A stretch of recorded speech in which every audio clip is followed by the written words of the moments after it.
Tangannya di atas semua, tangannya di atas semua.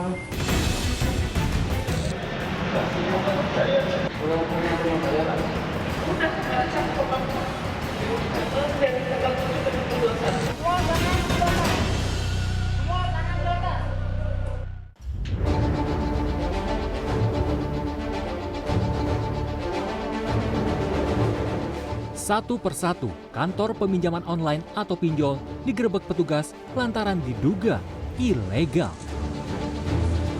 Di Tangerang, Banten, ada 13 kantor pinjol yang terletak di kawasan Green Lake, Cipondoh menjadi sasarannya. Tak beberapa lama, Polda Jawa Barat menggerebek sebuah ruko di Jalan Profesor Herman Yohanes di Kecamatan Depok, Yogyakarta. Lantas apa yang melatari?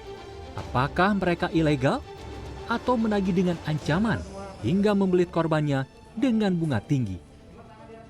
Inilah di balik cerita.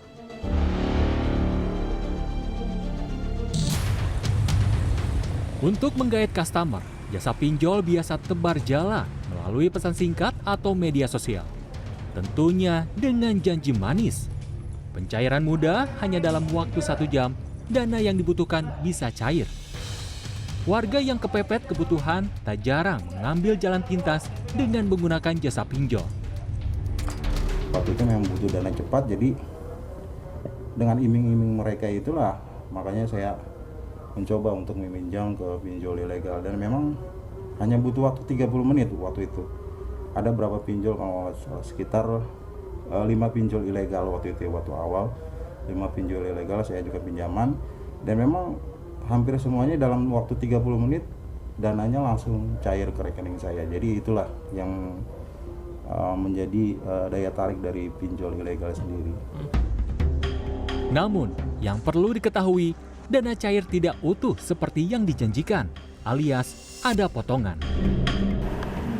Kalau awal pinjamnya itu dari masing-masing aplikasi pinjol ya Bang ya? Kalau yang ilegal itu bunganya agak sedikit besar. Kalau yang legal itu bunganya agak sedikit kecil. Kalau yang ilegal itu biasanya dia pinjamnya 1 juta, cairnya cuma 700, bayarnya itu 1,2. Uang didapat, kebutuhan pun tercukupi. Namun jangan pernah terlambat atau menunggak dalam pembayaran. Kompensasinya akan ditagih dan denda dihitung berkali lipat.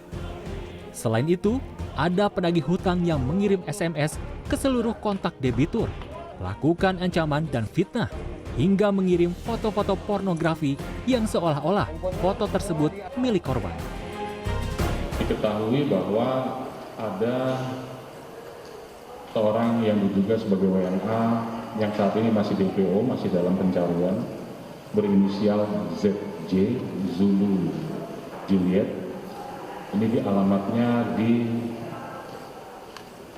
daerah Tangerang, saat ini masih dalam pencarian, di mana tersangka ZJ yang warga negara asing ini selain berperan sebagai mentor bagi para operator, juga sebagai pendana yang mentransmisikan SMS yang berisi kesusilaan tadi. Penggerebekan dilakukan polisi setelah Presiden Joko Widodo angkat bicara mengenai maraknya penipuan serta bunga tinggi dari layanan pinjaman online yang menjerat masyarakat. Tetapi pada saat yang sama saya juga memperoleh informasi banyak penipuan dan tindak pidana keuangan telah terjadi. Saya mendengar masyarakat bawah yang tertipu dan terjerat bunga tinggi oleh pinjaman online yang ditekan dengan berbagai cara untuk mengembalikan pinjamannya. Perencana keuangan menyarankan pinjaman online perlu dihindari.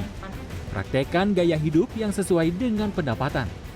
Jika butuh uang, cobalah mencari alternatif lain seperti meningkatkan pemasukan. Kalau saya mengamati orang-orang itu, memang kita tidak bisa untuk memenuhi gaya hidup seperti yang dulu-dulu gitu sebelum pandemik. Nah, itu kita harus makin kencang gitu.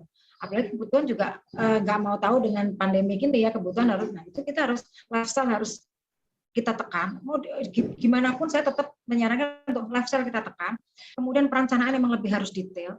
Kalau toh benar-benar kita tidak sanggup untuk istilahnya pendapatan tidak, ya kita pinjam harus ke lembaga yang resmi, atau setidaknya kalau kita tidak punya persyaratan untuk bisa meminjam di lembaga yang resmi gitu, kita mungkin ke teman atau apa, dan kita beryakinkan bahwa kita punya sesuatu yang bisa kita untuk bayarkan.